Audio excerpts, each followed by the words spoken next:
What's up, plant people?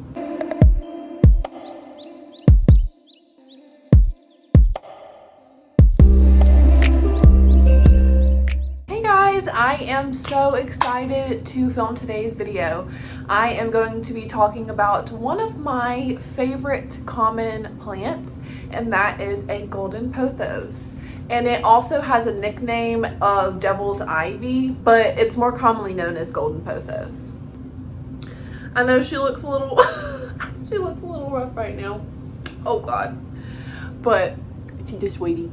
But anyways, let's just go ahead and get into all about this really awesome plant. So to begin, this plant is one of the easiest house plant or even outside plant to take care of. I mean, it is just very easy. You can put it in the category of snake plant, ZZ plant, just something that doesn't need a lot of needs met.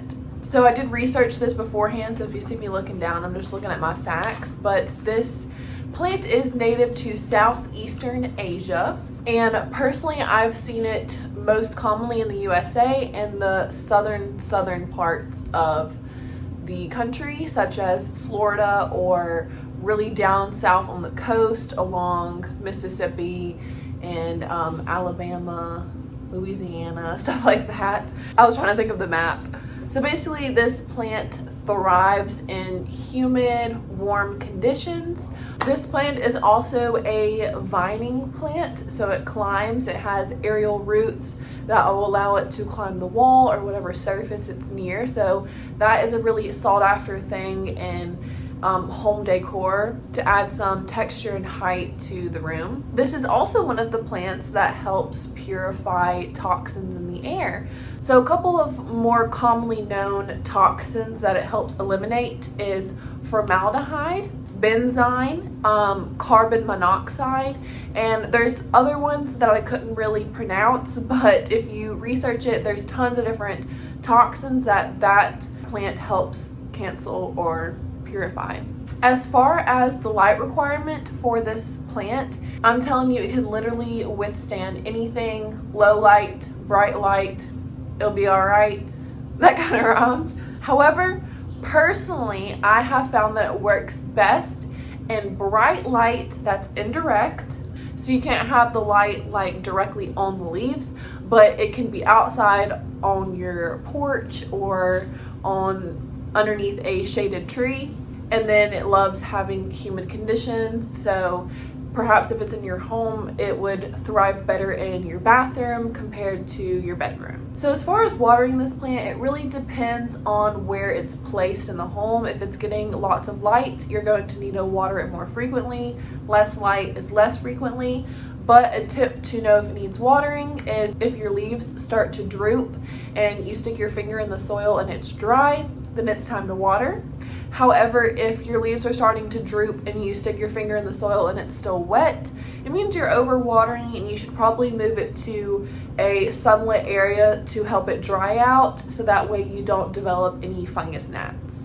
And then the last thing that I'm going to talk about with this plant is propagation. So this is an example of a Golden Pothos piece that I have propagating currently. So as you can tell, I am just propagating this little cutting in water. I have no doubt that some roots are going to pop out of it within like a week. Depending on how long I keep it in the water, another leaf may form. I find that propagating this plant in water works best for me, but I also really enjoy looking at the roots as they grow. So that's just my best propagation method. However, you can use the sphagnum moss method, or I've even done this myself when I had a really giant Golden Pothos outside in my backyard. It was on my porch and I watered it every single day when I watered my vegetables. This thing was awesome. It was massive. And what I did is I took the vines and I pinned them like in the soil. Like I picked up the vines and bobby pinned them into the soil, and the nodes grew roots from there and more leaves and vines grew. So you don't even have to necessarily propagate it in sphagnum moss or water. You can even propagate it in the plant itself. It kind of just depends on what conditions it's in. If it's in your house and it's not getting a lot of light, it may have a harder time producing those roots. But It probably still can because this plant is absolutely resilient.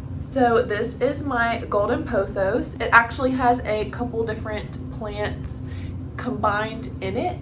I love this plant so much. I have literally taken so many different cuttings from it, and it kind of doesn't have a lot of variegation on it because I haven't had it in super bright light. I've just had it hanging in my living room, but it's still doing fine. It is one of my absolute favorites. I just love this plant, and it's really fast growing. Forgot to mention that.